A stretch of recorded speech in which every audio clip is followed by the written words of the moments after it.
It was already late when I stepped into the small coffee shop off Harbor Street. I wasn't planning to stay, just needed something warm before heading home. She was there, sitting at the same corner table she always seemed to claim, a paperback resting open in her hands, half-drunk tea cooling beside her. My best friend's mom, though I'd never thought of her that way until lately. The kind of woman who looked like she knew the weight of everything but didn't let it make her heavy. "You're late," she said when I passed by. It wasn't a question. "I wasn't aware I was expected," I said, smiling because that's all I could think to do. She closed her book, marking the page with a receipt. "You usually come earlier." I didn't ask how she knew that. Instead, I went to the counter and ordered my usual. She didn't need to hear me. She probably remembered it from the last time I was here with her son, back when it was just casual company and not whatever this was now. I sat across from her, not invited but not told to leave either. She looked at me for a moment, long enough that I had to glance at the window just to breathe. "How's school?" she asked. "Fine." I stirred my coffee even though I didn't add sugar. The spoon made a soft, tinny sound against the cup. She smiled like she caught me doing something unnecessary but familiar. The shop's playlist shifted to something slow, the kind of song that fills the space without asking to be noticed. Outside, a light rain started, small streaks on the glass. She kept glancing toward it, then back at me. "You look tired," she said. "Long week." We didn't talk much after that. She went back to her book, and I scrolled my phone, pretending I wasn't rereading the same notification. My thumb hovered over an unsent text to her son. Something simple, "What are you up to?" But I didn't send it. I didn't know why. When the shop closed, she walked with me toward the parking lot. The rain was heavier now, and the streetlights made the wet asphalt look like oil paint. "Where's your car?" she asked. "At the end." I pointed down the street. "Yours?" "Back home." I walked here. We stood under the awning for a moment, watching the rain. My coffee had gone cold in my hand. She glanced at me, then at the road. "It's too late to drive home in this," she said finally. I laughed, a quiet, uncertain sound. "Then I guess I'm staying." She didn't answer right away. Her eyes lingered on me in a way that made the rain sound louder, like it was filling the silence between us. When she did speak, her voice was softer. "You sure?" I nodded before I thought it through. Her hand brushed my sleeve, just enough for me to notice the warmth still in her skin. "Come on," she said. "You'll catch a cold out here."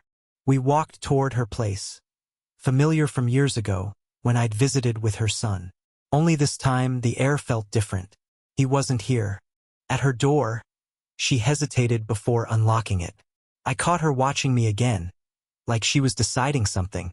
The rain behind us kept falling, but inside, it was quiet. Too quiet. Her apartment hadn't changed since the last time I was here years ago. Same pale curtains, same framed photographs on the wall, though a few faces in them felt more distant now. She hung her coat, gestured toward the kitchen.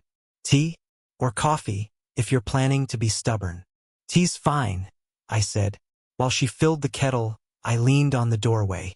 There was something strange about standing in the same space I'd once passed through without thought. Back when I was just a friend. Back when she wasn't someone I noticed like this. She caught me looking at a photo on the counter. Her and her son at the beach.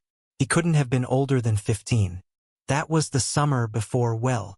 She trailed off, pouring water over the tea bags. "Before the divorce." I didn't say anything.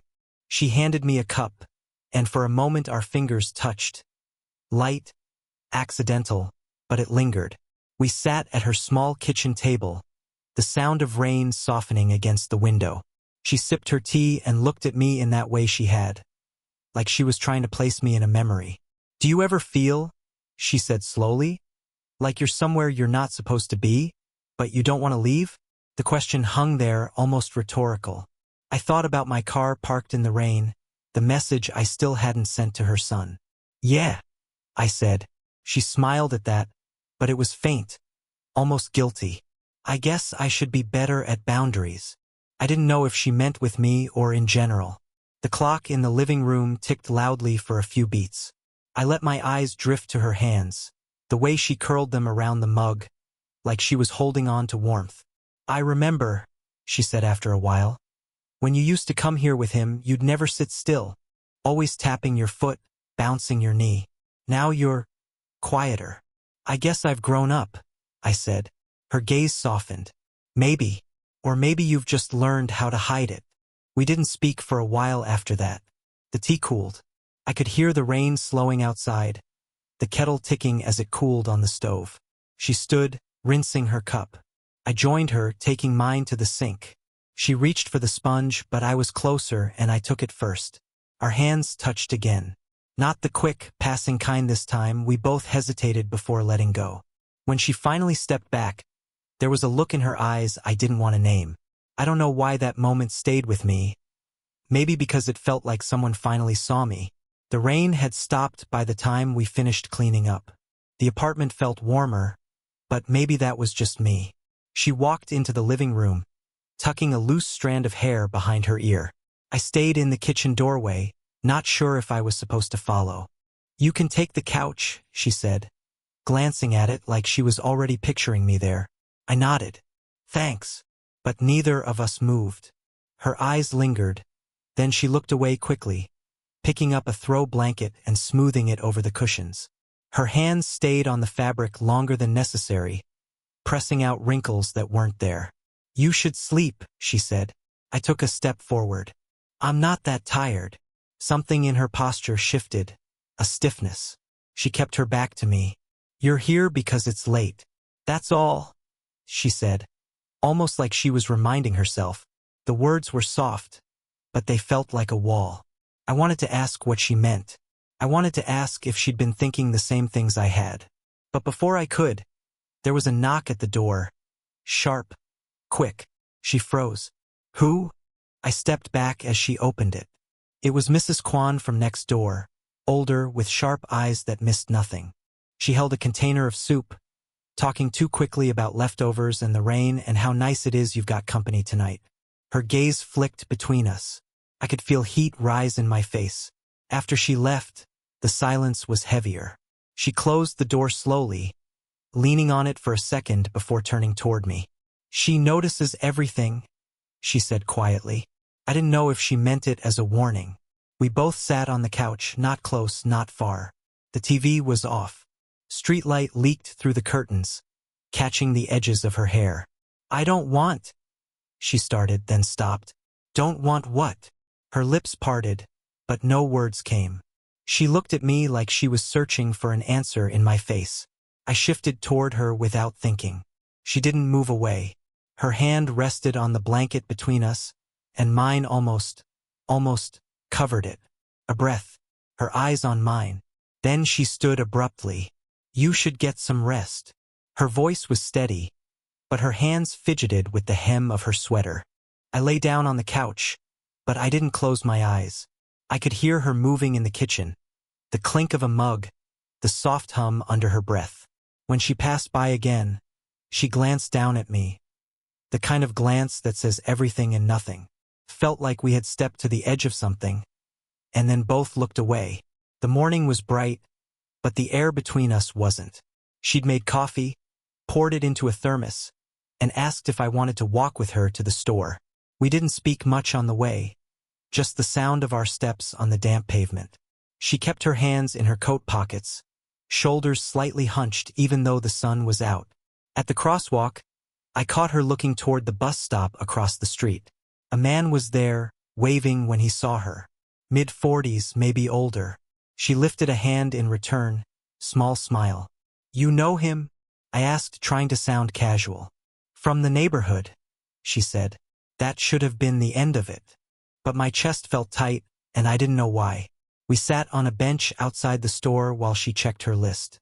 I watched her pen move across the page, slow and deliberate. You've got other people you spend time with, I said. Her head lifted. What's that supposed to mean? I shrugged, but it wasn't casual anymore. Just, I don't know where I stand here. The pen stilled in her hand. She didn't look away this time. You're my son's friend, she said softly. I let out a breath I didn't realize I was holding. Yeah, I know. We sat there, the sound of passing cars filling the space. She turned the pen in her fingers, like she was thinking of something else entirely. You think this is easy for me? She asked. I didn't answer. My eyes were on her hands, the way she gripped the pen tighter, then loosened it again. I've been careful, she said finally. Too careful. But last night, it didn't feel careful anymore. Her voice cracked slightly at the end. Something inside me wanted to close the space between us, to just take her hand and stop pretending. But I stayed still. She looked out at the street, then back at me. You make me forget the years between us. The air felt thin. I could hear the faint click of her pen, the slow rhythm of her breathing. I leaned forward, elbows on my knees. Then what are we doing? She didn't move, didn't answer.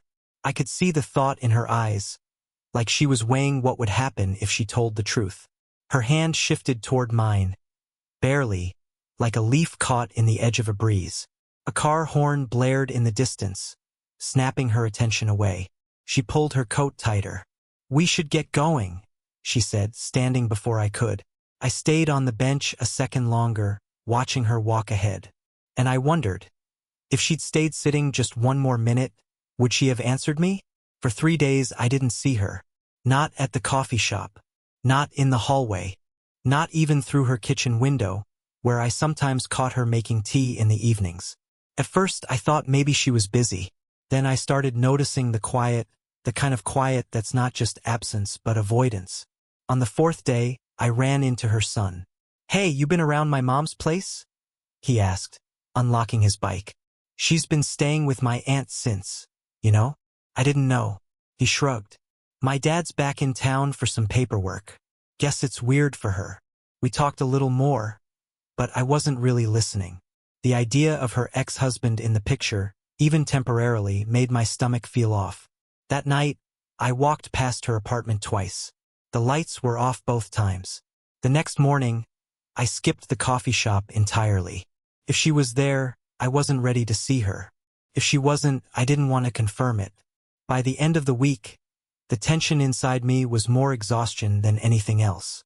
I sat in my apartment, scrolling my phone without focus. I typed out a message. Haven't seen you around. Everything okay? I didn't send it. Instead, I stared at it until the screen dimmed. When she finally appeared again, it wasn't where I expected. I was leaving the grocery store, and she was coming in, wearing the same pale scarf she'd had on the night I stayed over. She smiled when she saw me, or tried to, but it was smaller, tighter, like she was being careful. Hey, I said. Hi. She shifted her bag on her shoulder. How have you been? The question sounded polite, not curious. I've been fine. She nodded. That's good. We stood there, just inside the sliding doors, people passing between us. I wanted to ask why she'd disappeared. I wanted to ask if she'd missed me, but she was already stepping back, glancing at her list. I should get going, she said. Take care. Okay? And then she was gone, moving into the aisles without looking back. I stood outside for a while, holding my own bag of groceries, feeling the cold through the paper.